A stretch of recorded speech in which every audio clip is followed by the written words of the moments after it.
Hola, ¿qué tal muchachos? Bienvenidos a este video. Como verán, bueno, pues no es de día, es de noche, pero bueno, es mejor grabarlo desde hoy para que lo puedan tener a la hora de la clase del día martes.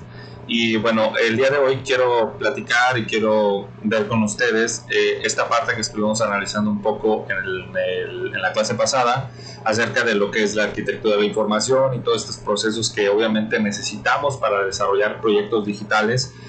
No solo se enfoca a proyectos digitales, creo que los proyectos tienen que ver con grandes cosas de este tipo. A veces las llamamos de una forma, a veces las llamamos de otra, pero en particular creo que tenemos que tomar conciencia de que desarrollar proyectos tienen bastantes partes de un proceso que hay que cumplir, y que este proceso que se cumple obviamente lo tenemos que desmenuzar para poder entender cada una de las piezas que hay que cumplir para lograr el objetivo de cada proyecto, ¿no? En el caso del diseño, pues obviamente nosotros no somos una parte de esta cadena, pero también podemos ser los iniciadores del proceso, ¿no? Es decir, buscar al cliente, entender cuáles son sus necesidades, entender cuáles son los objetivos que quiere cubrir, pero también cuáles son las necesidades de sus clientes, y que estos obviamente van a determinar cómo poder aplicar o cómo poder gestionar cada una de las etapas para ir encauzándonos al logro del objetivo y al logro de las necesidades que se desean cubrir. Entonces, hablando un poquito de esto, pues ya vimos la parte de la observación, la parte de la consideración de todo lo que son las funciones, de todo lo que son contenidos, y bueno, en esta parte pues quisiera ahondar un poquito más. Nosotros estuvimos viendo esta parte, déjenme aquí les comparto esta pantalla. Esta pantalla que obviamente nosotros tenemos ahí esta referencia de lo que son las técnicas de indagación y de la captación de los insights, la arquitectura de la información, el diseño de la interacción, que ya empezamos con la generación de personas y escenarios. No hemos hecho el card sorting porque nos es complicado dada la modalidad en la que estamos, pero bueno, ya les expliqué cómo se utiliza. Los árboles de contenido, los diagramas de flujo y los procesos claves. Aparte, el prototipado, que esta es una parte donde quiero pensar, y lo vamos a ver desde otro proyecto. A ver. Ok. Este proyecto es un proyecto de mi maestría, el cual realicé junto con otra persona. Y era un proyecto que fue desarrollado en el año 2005. En ese entonces acababa de salir Facebook, acababan de estar en la red social que estaba más común, era esta red social de High Five. Habían otras redes sociales como Metroflog, etcétera, pero bueno, realmente el impacto de las redes sociales todavía no era tan grande. Y les platico un poquito, ¿no? Este proyecto del CAU era un proyecto que nosotros desarrollamos para la parte de la maestría, pero también para que nosotros pudiéramos entender y pudiéramos comprender cómo funcionaban estos elementos. Perdón, estoy ya acomodando un poquito esto para que sea un poco mejor. Ahí está. Ok, entonces el proyecto de CAU era generar una aplicación que funcionara dentro de un colegio y que lo que le permitiera a los alumnos fuera una interacción. Es decir, en el salón de clases, pues a veces las personas no tienen los mismos intereses o las mismas necesidades, y por lo tanto, pues a veces es generar empatía en esto, ¿no? Entonces, en este caso, la situación en el caso de los colegios en España, porque esta fue una maestría hecha en España, los colegios, había esta como segregación, esto que ahora conocemos como bullying, y esta constante problema social dentro de los entornos escolares, pues obviamente era porque no había relación entre los alumnos, ¿no? Se distanciaban, algunos no tenían esos elementos que fueran, aparte de que obviamente se gustaran para molestar, pues encontrar cuestiones afines con otras personas, ¿no? Entonces, este proyecto lo desarrollamos con ese fin. El CAU fue el nombre porque así se le llama a los clubes de algunas escuelas, así como la madriguera, ¿no? Y entonces, pues obviamente era esta referencia, por eso por ahí ven el loguito de una especie de zorro. No tiene nada que ver con el furry, claro, pero obviamente era esta referencia de cómo poder tener este entorno digital y que los alumnos que a lo mejor no estaban en el mismo grado, no estaban en el mismo grupo, pero sí en la misma escuela, generaran esta comunidad y poder traspolar la necesidad del entorno educativo real al entorno educativo virtual y generar una conexión entre ellos, ¿no? Entonces, este proyecto iba así, tuvo su desarrollo teórico, que fue una fundamentación de bastante investigación, y luego la parte de la arquitectura de la información, los wireframes, el diseño y bueno, todos los anexos que se desarrollaron, ¿no? En la parte del desarrollo teórico, pues obviamente fue la investigación que nosotros desarrollamos, el planteamiento, la discusión de la propuesta, las justificaciones, o sea, realmente fue un trabajo bastante grande, ¿no? La determinación de los objetivos, obviamente que son importantes, ¿sí? La justificación teórica, que fue ahí la documentación, varios libros, varios autores, que obviamente nos pudieran o nos permitieran sostener esto que nosotros estábamos planteando. Bueno, aquí verán toda esta información. De hecho, se los puedo compartir para que lo puedan leer. Obviamente, pues ya tiene una antigüedad bastante larga, más de 15 años. Pero bueno, al final de cuentas sigue siendo investigación y sigue teniendo un valor formativo, ¿no? Luego la parte de la investigación, pues ahí determinamos, ya con esto fuimos a una escuela, aplicamos una serie de encuestas, etcétera, y de estas encuestas pues nos salieron algunas informaciones, ¿no? Considerando que teníamos estos valores, que teníamos estas referencias de información, y obviamente pues esto pues es lo que nosotros queríamos, ¿no? Tener esta realidad de la información para después nosotros canalizar al desarrollo de nuestra aplicación. ¿Cuáles fueron algunos datos que nos permitieron aplicar esto? Bueno, pues los usuarios, que en este caso eran usuarios de tecnología, utilización de las horas de internet, ¿sí? Es decir, quiénes usaban internet, de tantos usuarios, cuáles son las redes sociales que más utilizan, las experiencias en pertenecer a comunidades, o sea, grupos de trabajo o grupos deportivos o grupos de actividades extracurriculares, etcétera. Las relaciones que establecían a través de estos sistemas digitales y bueno, en este caso pues las diferentes actividades que se desarrollaban en la escuela. Entonces por ahí, por ejemplo, nosotros hicimos nuestros perfiles de, en este caso, usuarios, que por ejemplo hablamos de este chavo que era de 17 años, del segundo de bachillerato, y se cambió a esta escuela ya iniciado el curso. Esta es una problemática que a veces vemos, ¿no? La integración de personas a una nueva estructura, sobre todo en lo que son secundarias y preparatorias, que vienen de otras escuelas por diferentes causas y buscan una integración, ¿no? Entonces ahí, por medio de eso, pues tiene este contacto, ¿no?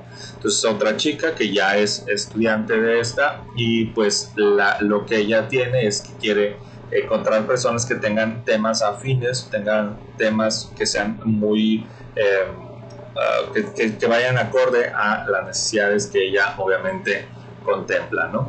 Y finalmente un grupo completo de estudiantes que en este caso realizan una excursión y quieren intercambiar fotos y obviamente pues esta es una necesidad, ¿no? Necesidad de compartir información. Entonces estos son nuestros tres perfiles que nosotros generábamos, planteábamos: el usuario nuevo, el usuario ya constante pero de diferentes actividades y el grupo, el conjunto de usuarios, ¿no? Que en este caso comparten necesidades afines, ¿ok? Nosotros ahí planteábamos esta comunidad que llamábamos el CAU. Por ahí tengo el video, voy a ver si lo puedo capturar y les voy a mostrar la presentación para que lo vean. Y bueno, pasábamos a la parte de la arquitectura de la información. ¿Qué era la arquitectura de la información? Bueno, tener todos los contenidos. Y entonces nosotros hacíamos esta especie de diagrama que nosotros marcábamos los contenidos de información, la página del index, el logueo, que obviamente tenía un usuario registrado y un usuario no registrado. Si el usuario no se registraba o le marcaba error, pues tenía que volver a la parte del logueo, ¿no? Y en la parte del usuario registrado ahí tenía diferentes etapas, ¿no? La primera etapa que contemplaba a la parte de la educación secundaria, y luego la segunda etapa que eran los de educación de bachillerato, los estudiantes y la parte del administrador, que en este caso era, ¿no? La etapa 1 pues solamente tenía información, mensajes, un álbum de fotos y una lista de contactos. Eso era básicamente todo lo que tenía. Ahora, si se fijan, estos rectángulos que tienen son como que pantallas de información. Dentro de esas pantallas pues obviamente vienen procesos que son estos elementos que están abajo que pueden indicar muchas cosas, ¿no? Más adelante vamos a ver cómo se definen estos. En la etapa 2 ya era una serie de funciones más completas porque obviamente eran para la gente de bachillerato que está preparada para irse a la universidad, ¿no? Que era la agenda, informaciones, un blog, un foro, mensajes, álbum de fotos y lista de contactos. Si lo vemos, es más robusto y tiene más información al respecto. Los ex estudiantes, pues estos conservaban el apartado del blog, el apartado del foro, los mensajes, los álbumes de fotos y las listas de contacto, ¿sí? Después venía todo el desglose de la arquitectura del foro, que era pues obviamente los foros de lista. Se creaban nuevos temas o foros de temas que eran las salas, ¿sí? La lista de salas creadas o la lista de salas disponibles, los foros, cuáles eran las salas en este caso, y la opción de crear una sala, ¿sí? Y en este caso pues obviamente la tarea de responder. Después entrábamos a la parte de la agenda, donde nosotros teníamos una agenda que se podía mostrar por día, por semana o por mes, y luego cuál era el flujo, ¿no? Crear una nueva acción o agendar una nueva tarea, una nueva cita o un nuevo recordatorio, o ver o editar esa tarea o esa acción, ¿no? Aquí entrábamos a la parte de los mensajes y tenés todo este flujo de mensajes, cómo funcionaba, ¿no? Entramos al apartado de mensajes y podíamos leer mensajes, podíamos irnos a la bandeja de entrada, podíamos crear mensajes o podíamos eliminar mensajes. Y para cada uno de estos había una secuencia, un flujo de trabajo para cada uno de ellos, ¿no? En el apartado de informaciones, pues eran simplemente información que se iba desplegando, en este caso por parte de la escuela, que obviamente era información que la gestionaba la misma institución, como lo eran actividades escolares, deportivas, culturales y generales, ¿no? En el caso de las informaciones de ocio, cuestiones de información de cine, música, deportes, internet, libros. Y en la revista escolar, pues obviamente tenía artículos, reportajes, entrevistas y secciones fijas, que esto obviamente nosotros aquí no lo marcamos, pero son clasificados, ¿no? Porque a lo mejor son artículos que pueden estar los artículos del día de hoy, los artículos del día de mañana, los de esta semana, los de este mes, los de este año y así pues, sucesivamente clasificándose. Para el apartado del álbum de fotos, bueno, era toda esta estructura que nosotros vemos aquí en pantalla de los temas, los favoritos, los actualizados o subir una foto y esta foto obviamente poderla aplicar a la creación de un nuevo tema, a la creación o a agregarlo a un tema existente, a los favoritos, a los actualizados, etcétera, ¿no? Esta es la arquitectura del blog, también se fijan bastante compleja, porque obviamente tiene un flujo más, detallado en la cuestión de las tareas que obviamente se planean realizar.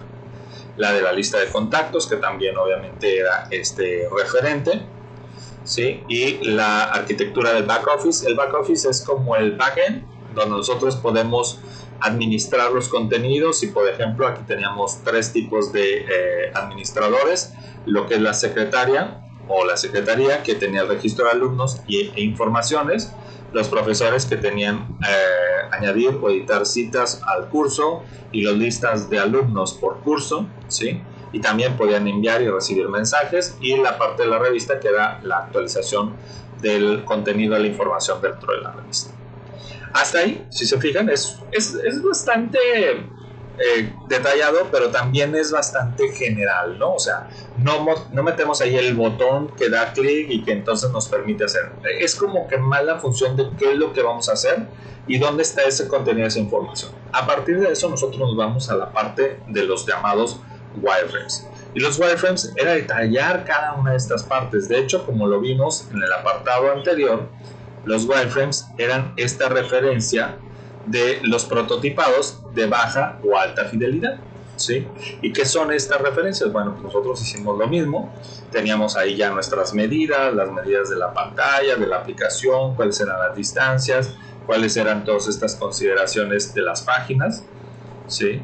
Aquí vemos otro apartado y cada uno de ellos tenía, pues obviamente, había cosas que ya no las poníamos porque ya teníamos marcado, por ejemplo, algunas dimensiones y entonces ya simplemente no era necesario ponerlas, ¿no? Por ejemplo, el de abajo 320 por 470.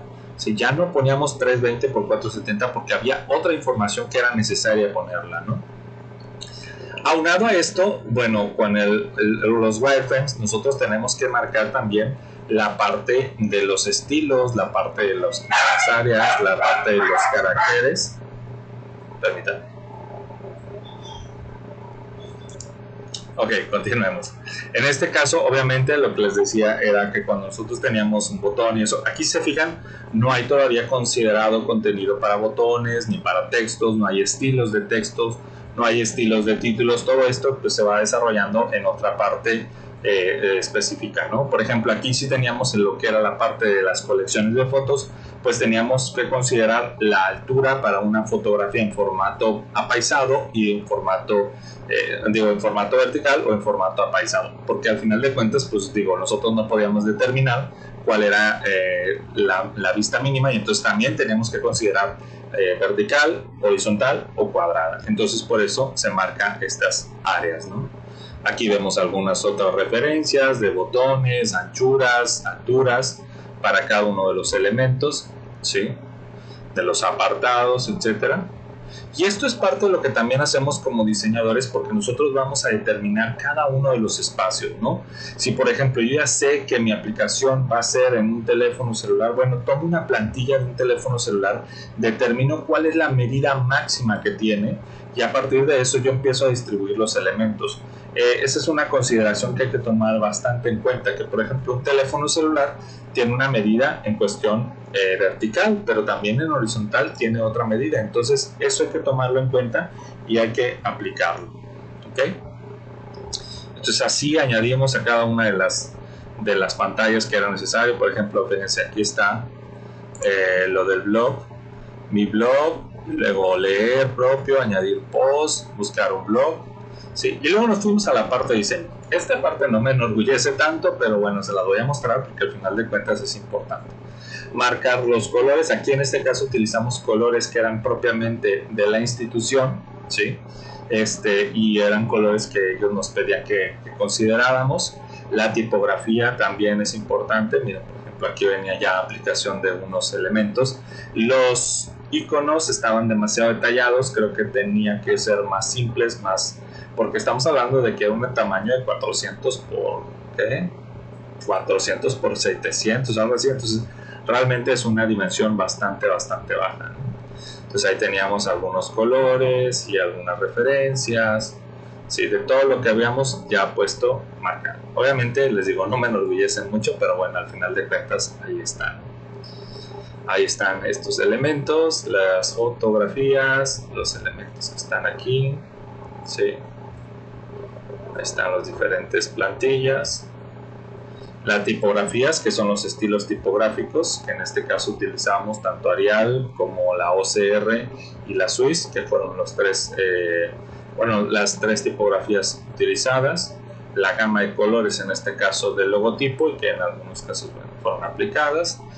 Había una función del modo compacto del módulo, porque esto lo que se tenía era que estuviera instalado en la computadora y que fuera como una especie de widget, y que el widget lo pudieran abrir, lo pudieran cerrar para poderlo modificar. Antes no teníamos esa, bueno, en 2005 todavía la navegación por internet en el dispositivo era todavía muy cara, ¿no? O sea, no había en los planes de datos que existen el día de hoy, pero pues ya era como que la posibilidad de, ¿no? Entonces tenemos esa opción reducida y que obviamente pues nos permitían reducir o ampliar el módulo de navegación. Están algunos ejemplos de este proyecto que obviamente pues digo, fue un proyecto, un desarrollo que consideramos nosotros antes de aplicar. Ahí está la iconografía, ¿sí? Que en este caso, bueno, pues eran todas esas funciones que tenían los elementos que hicimos, todos los resultados de las métricas de las encuestas, ¿sí? Y bueno, el planteamiento, los contenidos, los perfiles, que estos eran importantísimos, que los incluimos ahí. Y bueno, ahí están las primeras referencias de los primeros bocetos de lo que nosotros realizamos para esto. Alguna información, ¿sí? Algunos artículos que por ahí tomamos en cuenta para la realización de este proyecto. Y bueno, ahí están nuestras referencias. ¿Okay? Entonces, si se fijan, la parte que ahora nos corresponde, bueno, es delimitar nuestra función. ¿Cuáles son las funciones principales de nuestra aplicación? Determinarlas y empezar a hacer un árbol o un esquema de cómo van organizadas. Si por ejemplo tengo una alarma, bueno, esa alarma que la puedo programar, puedo crear una nueva alarma, puedo eliminar la alarma, o sea, ¿qué funciones tengo?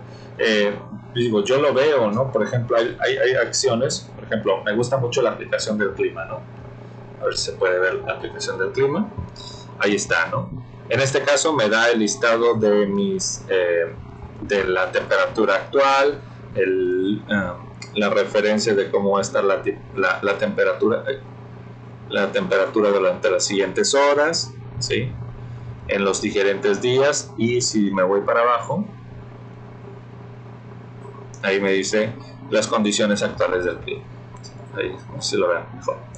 Entonces, pero aquí abajo viene una serie, una listita, donde yo puedo ver todas las ubicaciones que para mí son importantes, pero solamente puedo agregar hasta ahí. Ya no me deja entrar. Creo que ya no me deja entrar ninguno. Ah, no, sí. O sea, entonces puedo yo quitar, puedo poner, puedo agregar, puedo modificar, y todas estas condiciones de temperatura que yo quiero, pues aquí tiene esta referencia. Así es, nosotros tenemos que determinar qué información queremos que aparezca, pero aquí ya me estoy yendo a la parte gráfica. Primero tengo que empezar a ver, bueno, ya tengo mi aplicación. Ahora, ¿cuáles van a ser las tareas que va a generar mi aplicación? Aparecen las funciones las especificaciones funcionales y las especificaciones de contenido. Las especificaciones funcionales es qué va a hacer mi aplicación, y las especificaciones de contenido, qué va a tener mi aplicación. Puede ser información, pero también puede ser una aplicación que funcione. Les voy a platicar el caso de algunos compañeros. El año pasado hubo una compañera que hizo que te daba recetas. Era una aplicación que te daba recetas de acuerdo a ingredientes que podía tener. Era una aplicación que se utilizaba para alumnos que eran foráneos, y por ejemplo te daba recetas rápidas, te daba recetas sencillas, te daba recetas que tuvieran que ver con eso, o que por ejemplo estás a dieta, entonces una receta con espinacas, y entonces te daba todas las recetas que fueran prácticas pero para estudiantes. Entonces, ¿qué implicaba esto? Que a lo mejor no tuvieran gas para cocinar, que fueran platillos rápidos de preparar para comer, y obviamente que no requirieran a lo mejor refrigeración, porque pues posiblemente podía ser el almuerzo o el lunch del estudiante. Entonces hizo esa función, hizo esa aplicación, y la verdad bastante interesante. Hubo alguien que dijo, yo quiero que la aplicación funcione en el entorno de la escuela y que sea para que tú puedas repasar los contenidos de acuerdo a las materias que estás viendo, y que solo funcione en la escuela. Entonces ahí te marque como que un avance de cómo vas en tus contenidos, que sea para repasar, pero que solo lo puedas realizar en la escuela. Entonces él tenía esa aplicación, sus funciones pues obviamente eran entrar a cada uno de los temas, avanzar a cada uno de los temas, y obviamente que esta información pues generara un mayor conocimiento con un área de test, y esos tests pues te iban determinando cuáles eran tus puntos fuertes y cuáles eran tus puntos débiles, para saber por dónde más reforzar el conocimiento. ¿Okay? Entonces pues aquí es donde ya empezamos a trabajar. Vamos a definir ya las funciones de nuestra aplicación, y para esto vamos a necesitar que hagan ustedes este diagrama donde marquen el nombre, bueno, la función de cada parte dentro de la aplicación, y que abajo vayan desarrollando estas aplicaciones. El próximo jueves vamos a estar platicando un poquito más para que tengan claridad con esto y puedan desarrollarlo en base a su aplicación. ¿Ok? Bueno, hasta aquí le vamos a dejar. Espero que les haya servido este video. Les digo, voy a buscar el video, ahí lo tengo, lo voy a buscar para podérselos compartir y que lo puedan ver, esta presentación de este proyecto. ¿Ok? Les mando un fuerte abrazo, espero que estén muy bien y nos vemos el próximo jueves. Hasta luego.